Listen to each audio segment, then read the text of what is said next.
गांव के रास्ते पर जैनब खेत से लौट रही थी। आसमान से तेज बारिश हो रही थी। बूंदें उसके सफेद चूड़ीदार पर बरस रही थी। बारिश की वजह से उसका चूड़ीदार पूरी तरह भीग चुका था और उसकी हल्की सी पारदर्शी बनावट में जैनब की खूबसूरत और नाजुक देह की रेखाएं साफ झलक रही थी।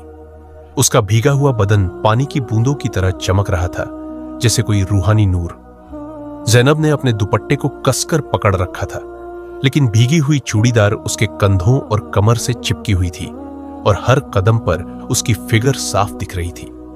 फिर भी उसके दिल में एक अजीब सी ताकत थी, एक ईमान की रोशनी जो उसे किसी भी नजर से लड़ने के लिए मजबूर कर रही थी।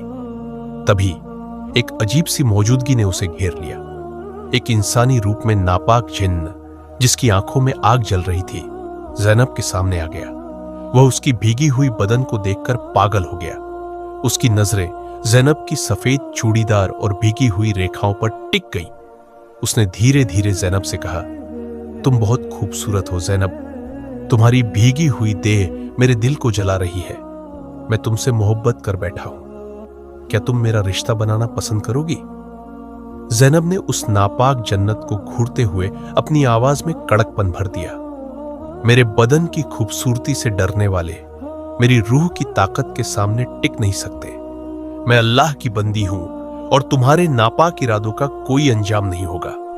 फिर उसने अपने गले से तौबा का दुआ पढ़ना शुरू किया और कुरान की आयतें जोर से पढ़ी।